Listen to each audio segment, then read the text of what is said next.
밖에 나갔다가 들어왔는데요. 날이 푸근합니다. 이제 정말 완연한 봄 기운이 느껴지고 있어요.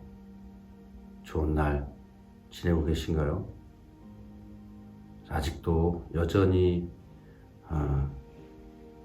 코로나19 사람들은 불안해하고 또 그만큼 행동 범위가 자유롭지 못해서 힘든 시간들 보내는 줄 알고 있습니다. 그냥 위로받을 수 있다는 얘기는 나 혼자만 그렇게 힘든 게 아니고 다들 그랬거니 그렇게 생각해 보면 억울한 건 좀 덜 할 것 같습니다. 하지만 또 하나 억울해 할 수도 있는 그런 경우가 우리 목전에 와 있죠. 누가 됐든 그놈이 그놈이다 라는 말들 많이 하지만 결코 그렇지 않습니다. 어떤 사람이 어떤 길을 걷냐에 따라서 또 그렇게 끌어주냐에 따라서 얼마만큼이든 변하는 거거든요. 왜 이순신 임진왜란 때 그분이 그렇게 이끌지 않았다면 결코 무사하지 못한 나라가 됐을 거라는 거. 여러분 또 위인전기 읽어보시면 알죠. 오히려 무술에 더 능하고 더 용감했다고 또 불리는 그런 장군 아시죠? 이름은 원균입니다. 그 사람이 어떻게 했는지 여러분 이순신 장군에 관련된 이야기 들으면 다 아실 거예요. 고집스럽고 부하들 함부로 대하고 아무 생각 없이 마구잡이로 자기의 그 호연지기 능력만 믿고 그렇게 모든 부하들을 다 죽음으로 내몰았죠. 그것도 승기가 있는 그런 싸움에서 말이죠. 모함을 이순신에게 했다. 그건 차지하고 어쨌든 이순신과 원균을 보면 그 어떤 사람이 우두머리가 되어서 이끌어 가느냐에 따라서 생과 사가 또 승과 패가 갈리는 것을 멸망으로 이르는 길이냐 희망으로 가는 길이냐를 그렇게 유추해 볼 수 있을 것 같습니다. 좋아요. 조선시대에 그 수많은 왕들이 있었지만 우리가 기억하고 존경한다고 하는 왕 이름은 세종대왕입니다. 그분이 어떻게 했죠? 한글을 창제하고 지금도 우리가 모든 국민들이 높낮이 없이 다 이렇게 한글이라는 것을 쓰고 또 그게 이제는 방탄소년단이라는 BTS가 전 세계로 군대까지 아미까지 이끌고 다니는 만큼 그런 힘을 가진 다시 말하면 거꾸로 쭉쭉쭉쭉 유추해서 역으로 올라가면 그 원인이 되는 부분이 나오는 거죠. 바로 세종대왕 한글 일부분입니다. 물론 그뿐만이 아니라 과학자, 추구기, 해시계 이런 것들을 아시잖아요. 뿐만 아니라 문화적인 부분도.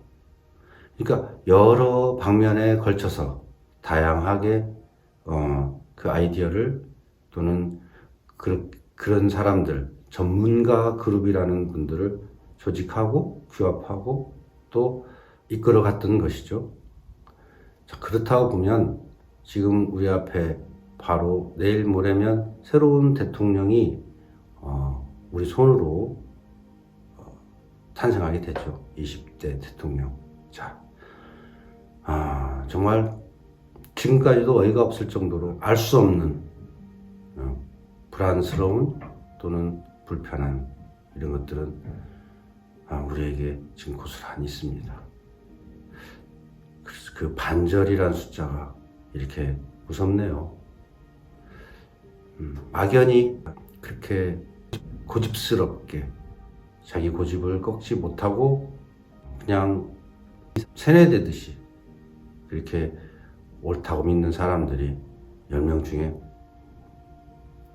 4명 이상이 있다는 것은 그동안 그 수많은 독재와 또는 민주화 시기 그리고 불행한 수많은 그 과거를 겪어 왔으면서도 불구하고 받는 교사 없이 지금도 그렇게 물에 뜬 해파리처럼 이렇게 허우적거리는 듯한 이 많은 사람들을 보면서 정말 진짜 한 대 쥐어받고 싶은 생각이 들 정도입니다.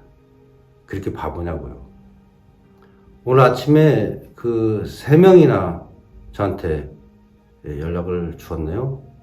부지런하게도 먼저 그 사전 투표를 해서 손등에 그 인장을 찍어서 인증샷으로 보내신 분도 있고, 진수 스님은 그 이제 혹시라도 그 다른 사람이 윤석열이가 된다면 이제 산문을 좀 폐쇄하겠다고 합니다. 그쪽으로 찍은 사람들은요.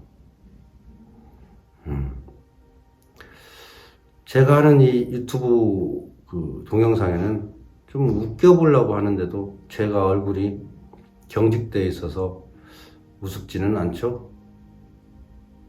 좀 웃긴 일은 아니에요. 저도 지금 살짝 긴장하고 있습니다.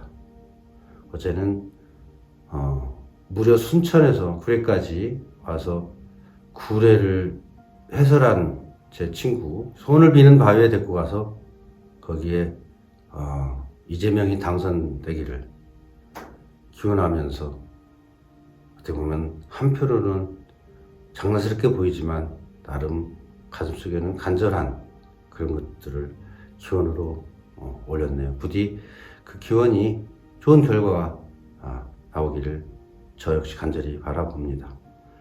저도 오늘 그 사전 투표 다른 곳에 있어요. 제 집이 아니라 멀리 떨어져 있는데 이곳에서 조금 후에 다녀오려 합니다. 그 우리가 흔히 그 볼상 사나운 것을 보면 옛날 말로 꼴 사납다, 꼴 같지 않다, 꼴값 한다, 그 다음에 꼴 보기 싫다, 꼴불견 뭐 이런 표현들 있잖아요.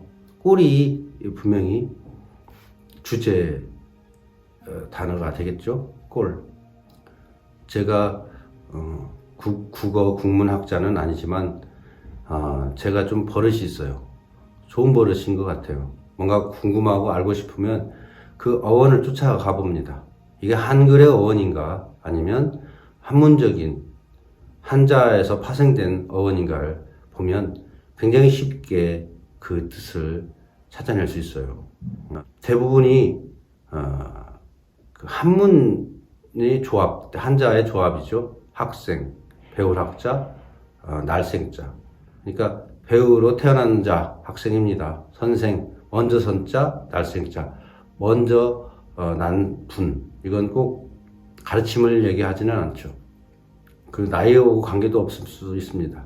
그 생태적인 먼저 선이 아니에요. 먼저 배웠으면 됐습니다. 제가 핸드폰 조작법을 올라가지고 헤맬 때 나이 어린 중학교 고등학생이 그걸 알려주면 저는 몰랐던 것을 그가 알려줬으니, 그가 먼저 배웠으니 그가 선생인 거죠. 그래서 꼭 생물학적인 태어남, 먼저 태어남을 의미하지는 않는다고 생각해요. 그러니까 모두들 내 주변에는 선생이라 불리도 무방하겠죠.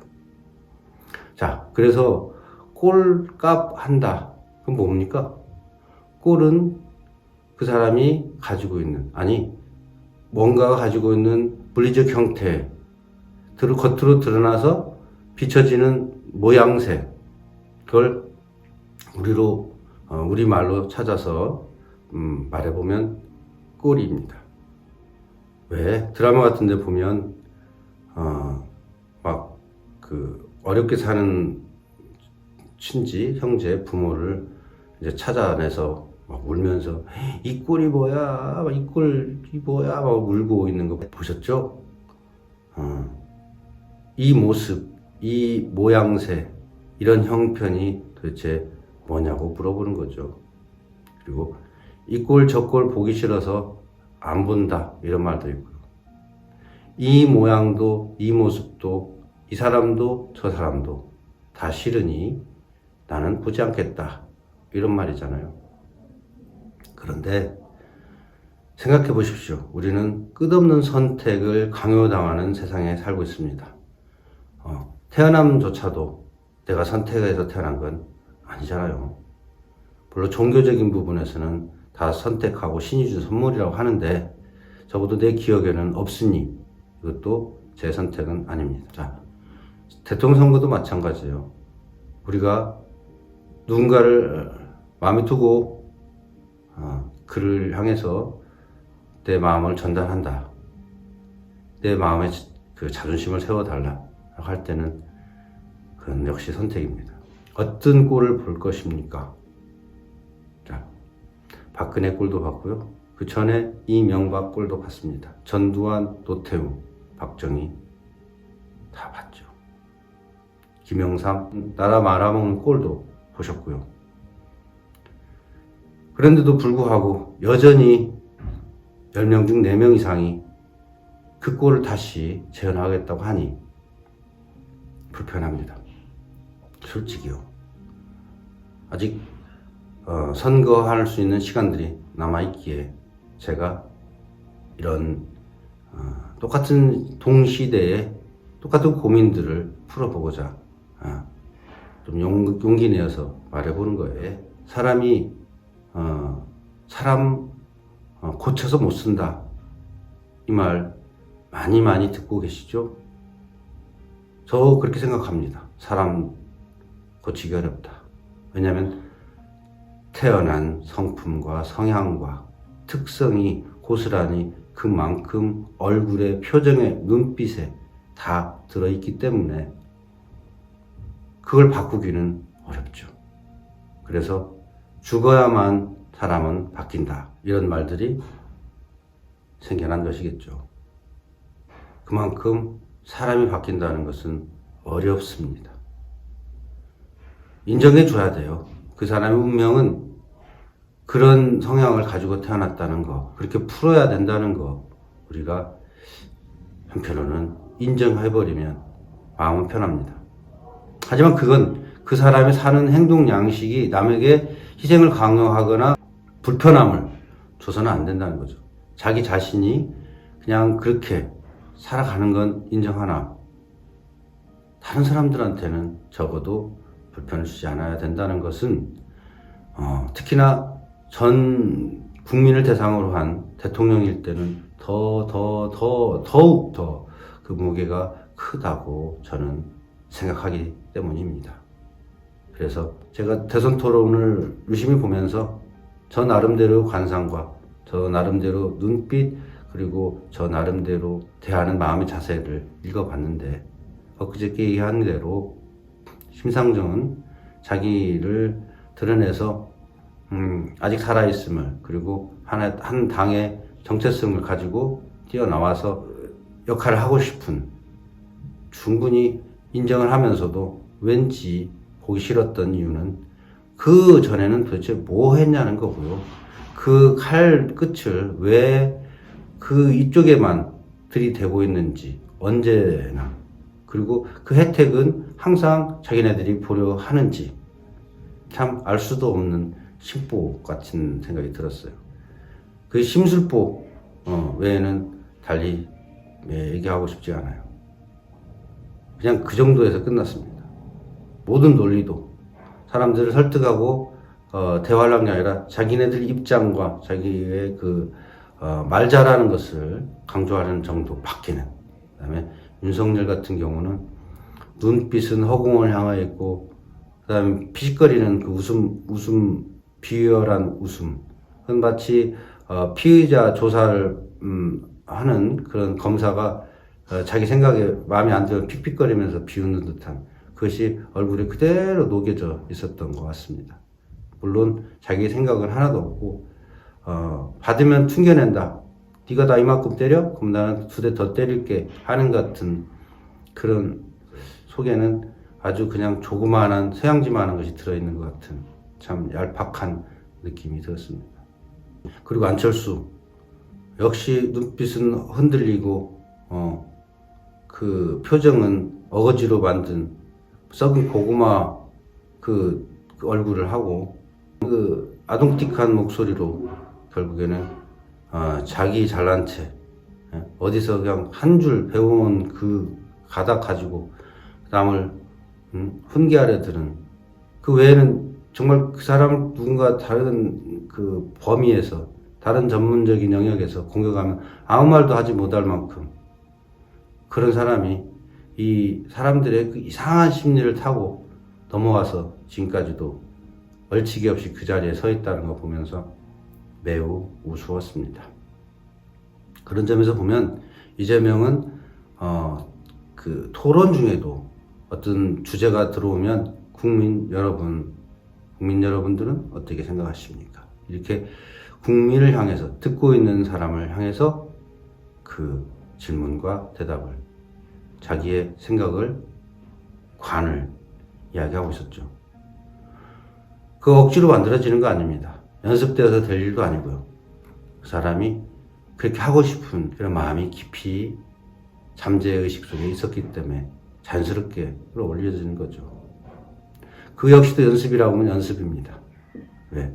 태도를 자기가 그렇게 태상화했기 때문에 누구에게? 국민에게요.